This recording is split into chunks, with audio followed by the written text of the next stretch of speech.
देखें, सदक़ा फ़ितर उस पर वाजिब है जिस पर कुर्बानी वाजिब है और जो ज़कात ले नहीं सकता, यानी जिस पे ज़कात वाजिब है उस पे तो बहरहाल सदक़ा फ़ितर वाजिब है। यानी तीन किस्म के लोग होते हैं, एक मालदार, एक मुतवस्सित और एक गरीब।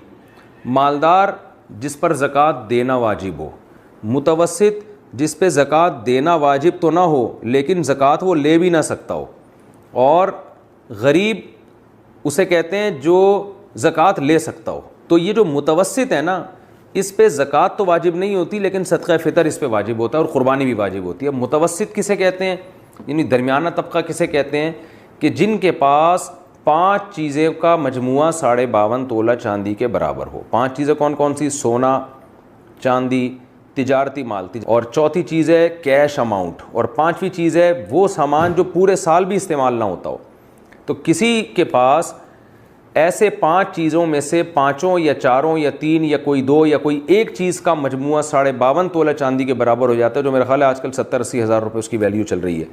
तो फिर ऐसे शख्स पे सदक़ा फ़ितर वाजिब है, बशर्ते कि कर्ज़ा ना हो। ऐसा ना हो ये चीज़ें हों लेकिन कर्ज़ा इससे ज़्यादा है तो फिर नहीं होगा। तो लमसम आप यूँ अंदाज़ा लगा सकते हैं कि जिसके पास सोना होता है, कर्ज़ा भी ना हो उसके ऊपर, पहले ये मैं बता दूँ, तो सोना है जिसके पास आमतौर पर उस पर सदक़ा फ़ितर वाजिब होता है। अगर आपके पास चांदी है एक वाफर मकदार में 52.5 तोला या उसके करीब करीब, और सोना भी हो इसके साथ, तो अभी आप पर सदक़ा फ़ितर वाजिब है। अगर आपके पास कैश अमाउंट 70-80 हज़ार तक का पड़ा हुआ है तो भी आप पर सदक़ा फ़ितर वाजिब है। अगर आपके पास ज़रूरत से ज़्यादा सामान इतना पड़ा हुआ है, तिजारती माल पड़ा हुआ है, तिजारती माल का मतलब आपकी दुकान है, आपने बहुत सारा सामान डाला हुआ है बेचने के लिए, तो अक्सर वो सामान की वैल्यू 70-80 हज़ार तक होती है।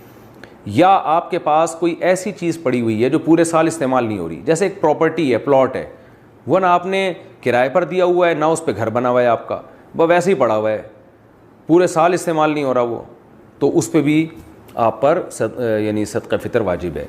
और देना किसकी तरफ से? अपनी तरफ से और नाबालिग बच्चों की तरफ से।